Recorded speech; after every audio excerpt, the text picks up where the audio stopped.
Alright, before I show you how to handle the resubmittal, I wanted to make a quick point to mention that whenever you're working on a permit, you need to make sure your name is in the assigned to there.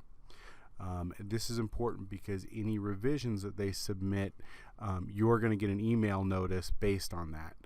If your name's not there, then you will not get that email notice. So here you'll see we up in the last video, the attachment came in. This is the email notification to me that one of my cases received an upload. So I'm just going to copy the permit number there and then paste it in the permit search. This is just an easy way to jump to the permit. You can type it in if you already have it open. Of course, you can do that. But I just like to copy it out of the email and paste it into the search. Alright, so here we are. Now we need to go to Documents so we can go view what they uploaded. So I'll go to Attachments, and there's what they just uploaded through Plus Online. And so I can open that the normal way.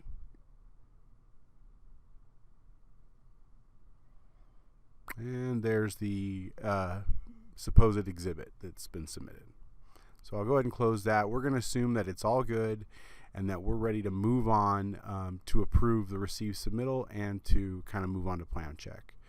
So what I need to do here is to initiate that version 2 of the received submittal. So I'm going to go to the workflow and then see there's a land use approval version 2. So I'm going to right click there, click receive submittal, and there's the review. Now it assigned improperly. I no reason to explain why, but usually it should be your name in here, assuming you're the assigned to. I'm going to change it back to Debbie Hill, click save. And it should now be sent to Manage My Reviews for us to look at. Now you're probably used to doing your corrections here or your approvals here. So I'll show you what happens if I do clear recommend approval from this screen and I don't go to Manage My Reviews. See, it says unresolved corrections exist, and you can't approve it from here without going to Manage My Reviews to deal with those corrections. So here we go to Manage My Reviews, just like in the last video. Again, I'm just going to really quick put the correct username in here. It's going to be Debbie Hill, and then I'll type the case number in there.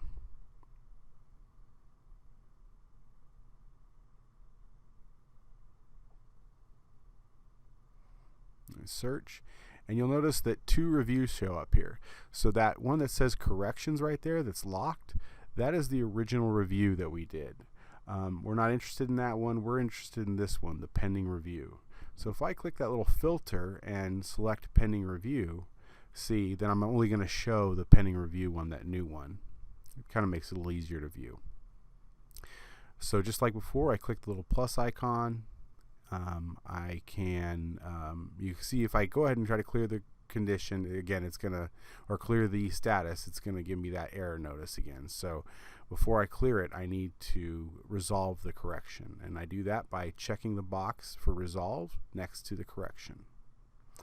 I've got the status, so now I've resolved the correction and clicked clear recommend approval.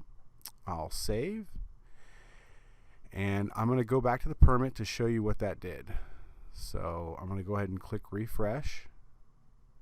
Sometimes it takes a minute for this to happen, so if you hit refresh and you don't see anything, but see, it should turn that land use approval green, and see, it's cleared recommend approval, everything's good.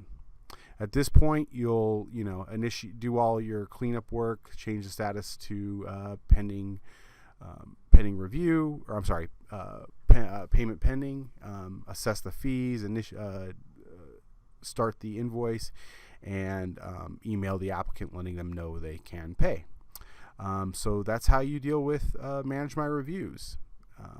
Feel free to contact me if you have any questions.